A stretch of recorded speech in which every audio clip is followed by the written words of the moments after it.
Nom de notre Seigneur Jésus, le Dieu qui nous a donné le souffle pour se retrouver vivant devant vous ce matin. Et c'est grâce à lui que nous allons parler. Gloire à Jésus. Je vous aime beaucoup, bien aimé dans le Seigneur. Parce que vous êtes vraiment un public très important pour moi. Vous avez laissé vos occupations pour se retrouver dans cette assemblée aujourd'hui. Que le Dieu dont nous sommes en train de servir, qu'il puisse vous bénir abondamment. Nous savons que la semaine qui va commencer, ça sera une semaine d'une grande action de prière. Nous allons parler de jeûne, de la prière et le jeûne. Et après cela, nous allons prendre les lundis prochains 21 jours de jeûne et de prière dans l'église. Et là, je demanderai à tout le monde d'être présent parce que ça sera des temps forts de prière, de crier à l'Éternel, de supplier l'Éternel, afin que nous puissions vivre de nouvelles choses dans notre vie. Gloire à Jésus. Mais bien avant cela, aujourd'hui je vais encore parler sur les enseignements que je parlais autrefois.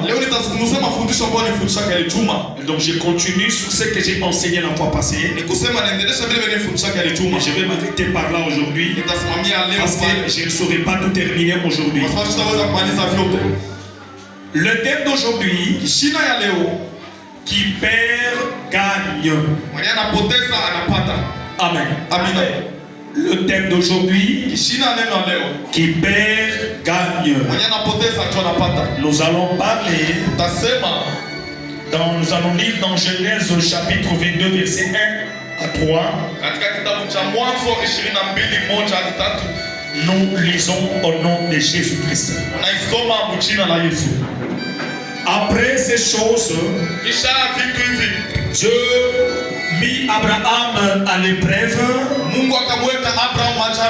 et lui dit, Abraham. Et il répondit, mais voici. Dieu dit, prends ton fils, ton unique, celui que tu aimes, Isaac, va-t'en au pays de Moricha. Et là, offre-les en holocauste sur ligne des montagnes que je te dirai. Abraham se leva de bon matin, Zila son âne, et prit avec lui deux serviteurs et son fils Isaac. Il fendit du bois pour l'holocauste et partit pour aller au lieu que Dieu lui avait dit. Le troisième jour, Abraham leva les yeux et vit de loin, et vit le lieu de loin. Et Abraham dit à ses serviteurs, restez ici avec l'âne. Moi et les jeunes hommes, nous irons jusque-là pour adorer et nous reviendrons auprès de vous. Abraham prit le bois, le chargea sur son fils Isaac et porta dans sa main le feu et le couteau. Et ils marchèrent tous deux ensemble. Alors Isaac parla à Abraham, son père, dit, mon père. Et il répondit, mais voici. Mon fils. Isaac reprit, voici le feu et le bois. Mais où est l'agneau pour l'holocauste? Abraham répondit, mon fils, Dieu se pourvoira lui-même de l'agneau pour l'holocauste. Et ils marchèrent tous deux ensemble. Lorsqu'ils virent arriver au lieu que Dieu lui avait dit,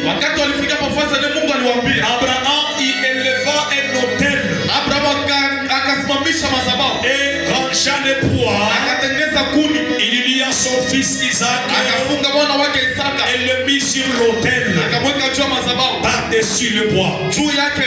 Puis Abraham étendit la main. Il prit le couteau pour égorger son fils. Amen. Amen. Est-ce qu'on peut acclamer pour la prononciation? Est-ce que tu peux dire Amen très fort? Bien-aimés dans le Seigneur, nous venons de lire avec vous le verset.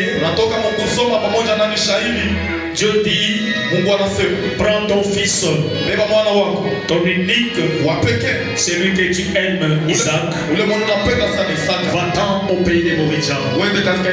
Et là, offre-lui un holocauste sur une montagne que je te dirai. Ça, c'était une dure épreuve pour Abraham. Cette terrible épreuve arrive après beaucoup d'autres épreuves dans la vie d'Abraham.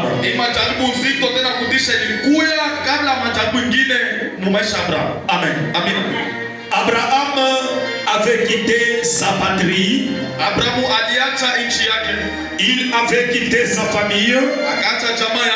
Il s'était séparé de l'autre, le dernier représentant de sa famille.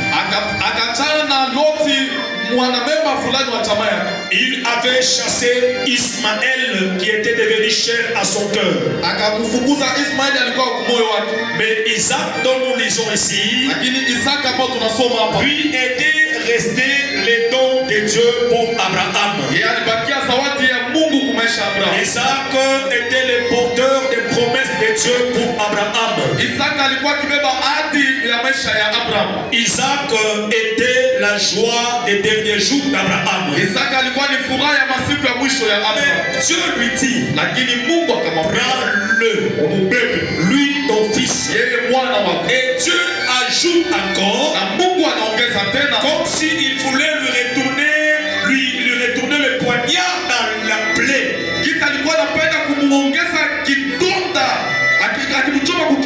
Dieu dit, ton unique, c'est lui que tu aimes. Alléluia. Alléluia. Amen. Je vous avais dit le dimanche passé, l'offrande devant Dieu, c'est celui qui touche ton cœur. Je t'avais dit le dimanche passé, l'offrande, c'est celle qui te fait mal au cœur. Si tu donnes, que ça ne t'a jamais fait mal au cœur, ça veut dire que tu n'as pas encore donné. J'avais parlé le dimanche passé. Notre Dieu n'est pas une poubelle. On ne donne pas à Dieu des superflus, des choses inutiles, des choses qui ne coûtent rien. On donne à Dieu les biens de valeur. C'est pourquoi David, voulant honorer Dieu, il a dit, je ne donnerai pas à l'Éternel des offrandes qui ne me coûtent rien. Notre Dieu, c'est un grand roi. Alléluia. Amen. Il mérite le meilleur de nous-mêmes. Gloire à Jésus. Dieu a donné à Abraham toutes ses précisions pour que Abraham ne puisse pas se tromper sur l'offrande qu'il devait faire. Et son offrande, il s'agissait d'Isaac. Maintenant, Abraham doit prendre son fils. Le fils qu'il avait eu dans 100 ans. Donc sa femme Sarah avait 90 ans. Imaginez quel amour que Abraham et Sarah devaient avoir envers Isaac. Il doit prendre ce fils-là et l'immoler lui-même sur la montagne. Et c'est là à la demande de Dieu. C'est-à-dire Abraham devait nécessairement obéir à Dieu. Et vous êtes bien aimé dans le Seigneur. Notre Dieu, il aime l'obéissance. Il aime l'obéissance. Derrière l'obéissance, il y a des grandes bénédictions qui couleront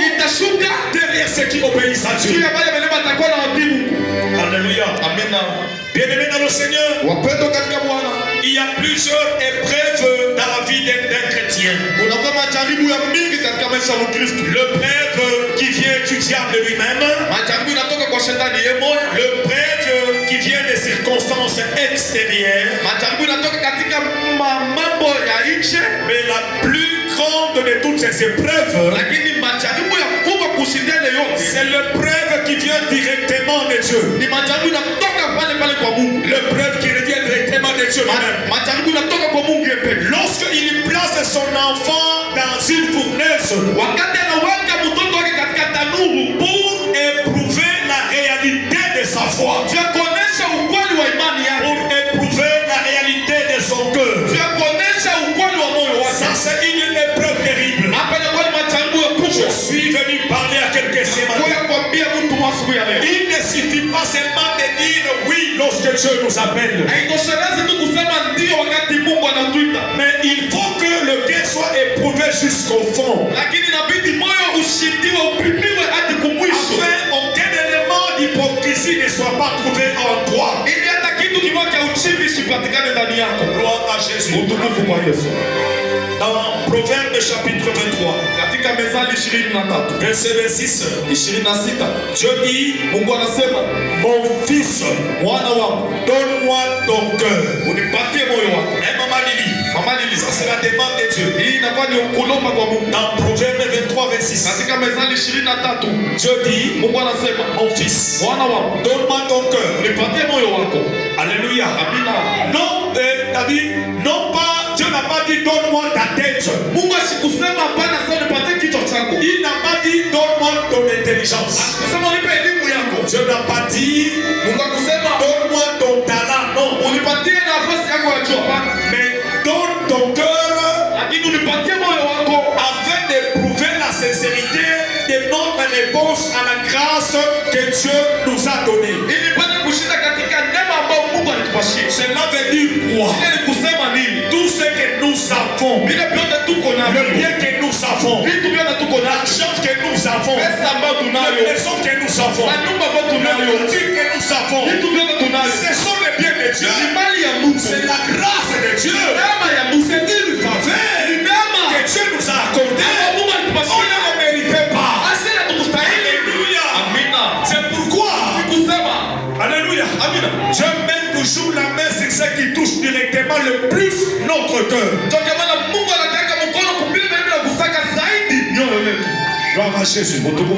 Il dit à Abraham, prends ton fils, ton unique, celui que tu aimes, Isaac, va-t'en au pays des Maurice, et là offre-le en sacrifice sur une montagne que je te dirai. Pourquoi tout ça? Pourquoi une demande forte? Pourquoi une demande difficile? C'était pour visiter de bien de près le cœur d'Abraham. C'était pour visiter le cœur d'Abraham. C'était pour contrôler le cœur d'Abraham. Écoutez bien aimés, Dieu aime la vérité dans l'homme intérieur. Parce qu'aujourd'hui, un chrétien peut avoir beaucoup de vérité sur les lèvres et dans son intelligence. Mais Dieu cherche cette vérité au fond de ton cœur pour savoir réellement si tu l'aimes. Est-ce que vous aimez Dieu? Est-ce que nous aimons Dieu? Si nous aimons réellement Dieu, même l'église où nous adorons, vous ne pouvez pas demeurer pauvre comme c'est là. Si nous aimions réellement Dieu, nous devrions manifester notre amour envers Dieu et aussi envers son œuvre. Amen. Est-ce qu'on est ensemble? Au début de ces passages, cela va vous choquer. Mais Dieu ne veut pas la mort d'Isaac. Dieu n'était pas non plus jaloux du don qu'il avait fait à Abraham. Mais c'était une manière de rappeler à Abraham et son fils Isaac était d'abord un don de Dieu et non sa propriété privée. Tout ce que vous savez, c'est les dons de Dieu, maman. Même nos enfants, c'est les dons de Dieu. Tout ce que nous pouvons nous vanter avec ça, c'est les dons de Dieu. Gloire à Jésus. Même nos enfants que nous avons sont les fruits de la vie divine.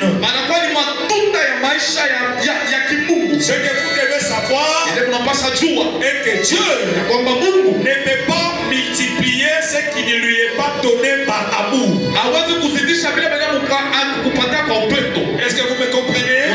Dieu ne peut pas multiplier ce qui ne lui était pas donné par amour.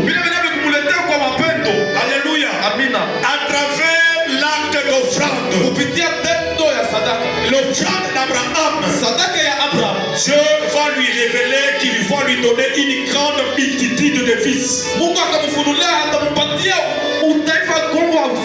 Alléluia. J'ouvre une parenthèse. Si vous n'avez pas une meilleure compréhension des choses de Dieu, c'est compliqué. Si vous n'avez pas une meilleure vue de Dieu, ça sera compliqué. Le Dieu dont je te parle, Maman Laetitia, ce Dieu ici, il est comme un éléphant. Un éléphant qu'on présente devant les hommes et les femmes aveugles. Les gens sont aveugles depuis leur naissance. Ils n'ont jamais vu Dieu. Mais ils entendent seulement leur parler de Dieu. Alors on le présente devant un éléphant. Comme je prends l'exemple de Dieu, je dis Dieu est comme un éléphant présenté devant les hommes aveugles. Amen. Maintenant les hommes aveugles s'approchent devant l'éléphant. Chacun va toucher sa part. Celui-ci touche la queue. Et il dit, ah bon, c'est ça l'éléphant. Donc l'éléphant c'est la queue. L'autre va toucher le pied ou la patte de l'éléphant. Comme il n'a jamais vu l'éléphant, il va dire que oh donc l'éléphant c'est le pied. L'autre va toucher la partie du ventre de l'éléphant. Et il va dire que l'éléphant c'est le ventre. Il y a l'autre qui va toucher la tête. Il va dire oh donc l'éléphant c'est la tête. Cela veut dire quoi notre terre? Si vous considérez Dieu comme la queue,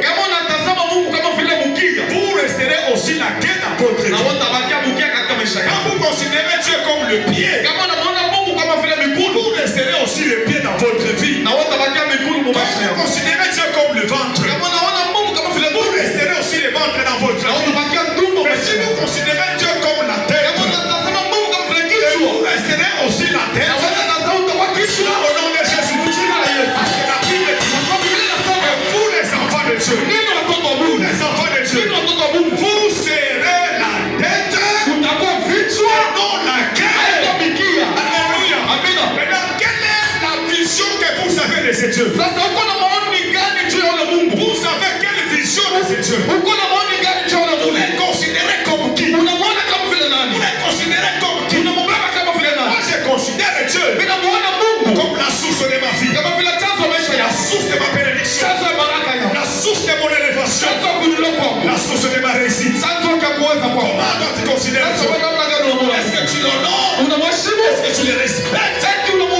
Même avec tes biens, même avec tes offrandes, alors que tu demandes la bénédiction, et toi tu les considères comment? Amen. Si je demande ici qui a besoin de la bénédiction, tout le monde va lever la main. Mais pour avoir cette bénédiction, il y a des principes à suivre. Il y a des principes à respecter. Parce que notre Dieu, il est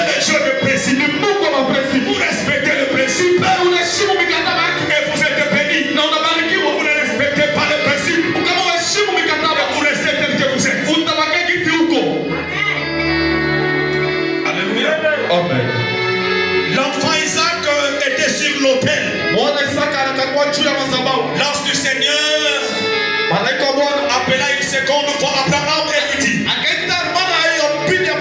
je le jure par moi-même, parole du Seigneur, parce que tu as fait cela, parce que tu ne m'as pas refusé ton fils, tu ne m'as pas refusé ton unique enfant.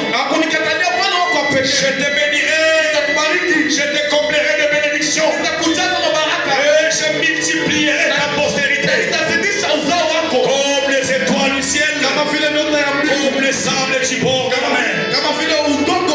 Et aujourd'hui, bien-aimé, Abraham, il est resté le père de la foi, de génération en génération. Alléluia.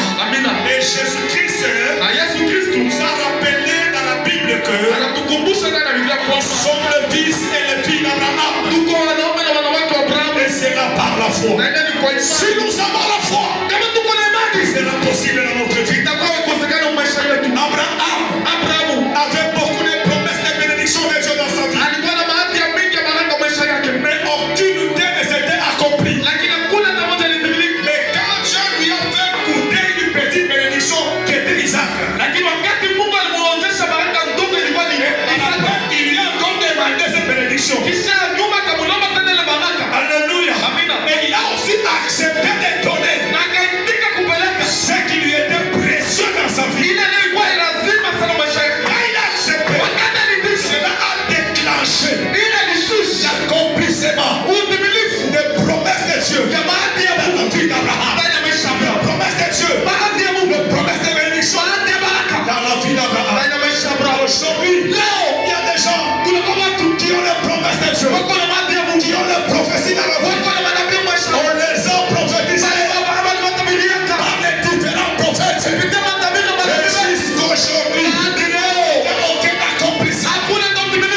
D'autres sont déjà morts avec les prophéties, avec les promesses de Dieu qui ne se sont pas accomplies parce qu'ils n'ont pas eu le temps de déclencher l'accomplissement des promesses de Dieu, de déclencher la bénédiction de Dieu dans leur vie. Dans l'offrande, il y a une puissance.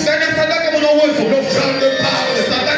L'offrande est capable de déclencher les grandes choses dans votre vie. Un chrétien qui ne donne pas, qui ne offre pas, ne restera jamais béni. Vous allez rester avec vos dons spirituels.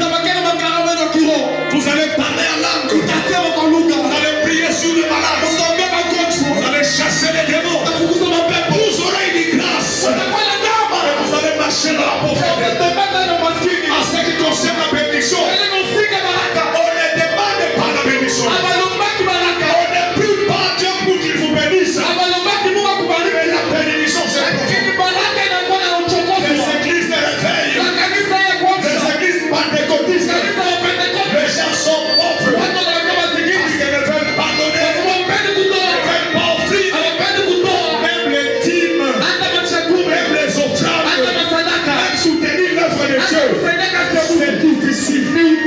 Les paroles, vous avez reçu gratuitement et donné gratuitement. Bien-aimés dans le Seigneur, la parole est gratuite.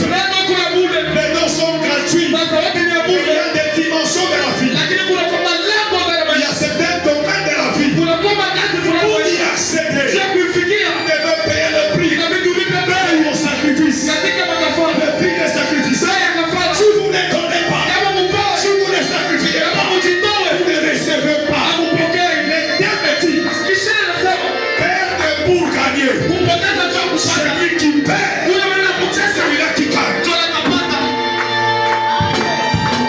Amen. Amen. Alléluia. Amen. Si vous n'acceptez pas, vous n'allez pas rester. Gloire à Jésus. Je ne peux pas multiplier ce qui ne lui est pas donné par amour. Un jour, les disciples qui suivaient Jésus-Christ, et plusieurs personnes avec eux, les disciples ont commencé à se lamenter à cause de la famine. Mais au milieu de cette foule, il y avait un petit garçon qui avait donné à Jésus 5 pains et 2 poissons. Jésus a pris cette histoire. Il a rendu grâce. Alléluia. Pour le 5 pains et le 2 poissons. Et il y a eu la multiplication de pains et de poissons. Jésus, il y avait 5000 personnes. Mais ces gens-là, ils ont mangé, ils se sont rassasiés, ils ont même apporté certains poissons chez eux. Jésus, des fois c'est vous qui bloquez la bénédiction de votre famille. C'est le leader de votre famille. Tu es une étoile qui va éclairer ta famille financièrement. Mais tu bloques cette bénédiction toi-même. Parce que tu ne connais pas la loi de l'offre. De la demande et de l'offre. La loi de la semaille et de la moisson. Gloire à Jésus. Je termine aujourd'hui en disant ceci. Nous ne devons pas être des disciples ou des chrétiens qui se lamentent toujours dans l'église. Oh, à cause de notre pauvreté, ou de notre souffrance, nous n'allons pas donner, nous n'allons pas soutenir, on gère si seulement un petit salaire. Quand dans ce salaire sortir encore la dîme, je vais perdre. Joseph vient acheter les sacs de famille normales, je sais laisser à la maison. Non, nous ne devons pas être des gens de chrétiens. Alléluia. Mais c'est lamenter toujours. Les gens qui pleurent toujours. Écoutez, dans l'église de Macédoine, l'apôtre Paul dit que au milieu de beaucoup de tribulations et dans une pauvreté profonde, ils étaient dans la tribulation, ils étaient dans la pauvreté, mais les chrétiens de Macédoine ont contribué avec un choix pour l'œuvre de Dieu, l'avancement de l'œuvre de Dieu. La Bible dit, les apôtres, ils prêchaient la résurrection de Jésus avec force, avec puissance et une grande grâce reposait sur eux. Parce qu'il y avait des gens qui ne se lamentaient pas. Ils ont donné à Dieu. Pourquoi vous lamentez? Pourquoi vous pleurez toujours? Pourquoi vous fuyez? Quand on parle, il y a les kits de la bénédiction du berger, les gens peuvent la fuite. Quand on dit il y a un kit, c'est pour demander la bénédiction, les gens sont prêts. On ne prie pas Dieu de nous bénir. Mais la bénédiction se provoque. La bénédiction se déclenche. Alléluia. Dieu c'est un Dieu qui pourvoit. Pour les personnes de son peuple. Mais il va vous utiliser pour bénir cette église, pour soutenir le pasteur, pour soutenir cette église. C'est vous qui allez soutenir. Vous êtes la bénédiction de cette église. Ce que vous avez, il y a aussi la part de Dieu. Pourquoi vous trompez Dieu?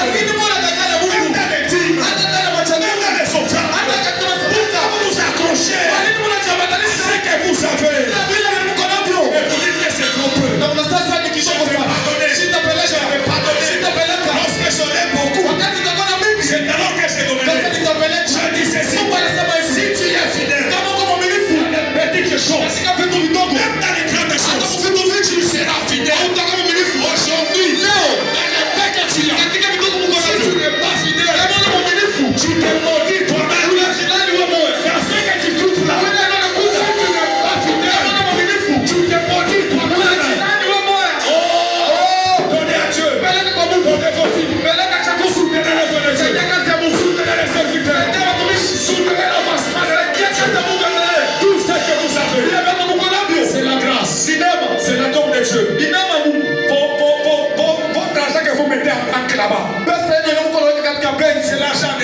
votre argent que vous épargnez,